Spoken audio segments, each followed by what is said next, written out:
When Bird Box flew onto Netflix in late December, the post-apocalyptic horror thriller quickly became something of a phenomenon. All anyone on the internet could talk, tweet, and theorize about was Sandra Bullock's character Mallory, her fight for survival in a world where deadly entities spark global psychosis, and how the planet tumbled into such terrifying chaos. But the two biggest mysteries that are still lingering in viewers' minds are what the creatures look like and why the movie didn't actually show them.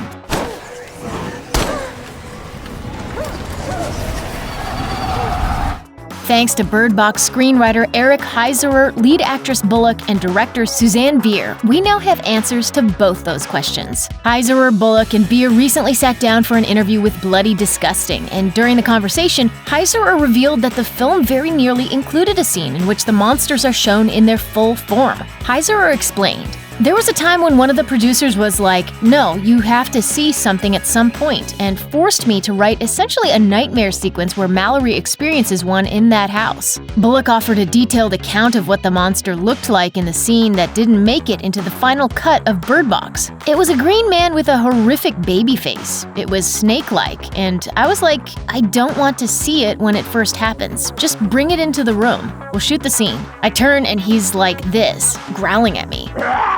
It's making me laugh. It was just a long, fat baby." After Bullock described the Bird Box monster, director Bier chimed into the chat to explain that the creature's design was a little more terrifying in theory than they were in practice, and that unveiling to viewers the monster's appearance would take away their power. "It so easily becomes funny. We actually shot that scene and spent a lot of energy on it, but every time I saw it, I was like, this is not going to be tense. It's just going to be funny." Heiserer added that he was so sorry Bier and Bullock had to shoot that sequence, but with hindsight, everyone can laugh about the situation and agree that the choice to not show the monsters in Bird Box was the right one. Bier went on to explain that the more the team looked at the monsters, the more powerless they became. Whatever those beings are, they tap into your deepest fear. Everybody's deepest fear is going to be different from the other person. I think to suddenly take upon a concrete shape in order to illustrate that becomes weak. Where the conceit is really strong, then trying to illustrate it is kind of almost meaningless. So it would have been the wrong decision.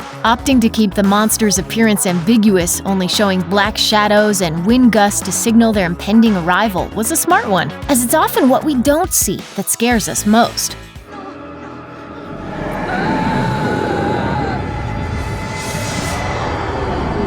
However, as anyone who has seen Bird Box will know, the film took the complete opposite approach with its depiction of the violence that the creatures cause, showing the self-killings in great detail. Bier explained the thought process behind the all-in directorial choice, noting that Netflix doesn't have any inhibitions at all when it comes to such shocking sights, and that the Bird Box team wanted everything to feel as real as possible without becoming unnecessarily gory. "I think we pretty much wanted to do it so it felt real and at the time was harrowing, but not so that would become the essence of it. It's pretty much done so it's kind of this is what it would look like if they actually did what they are doing.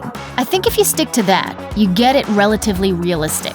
Bird Box remains the talk of Twitter and the movie on everyone's mind, and with countless viewers comparing the film to John Krasinski's breakthrough Fright Fest, A Quiet Place, it's certainly aiding the renaissance of sense horror. That the film has captivated so many people without ever showing its main monsters is perhaps an even bigger accomplishment.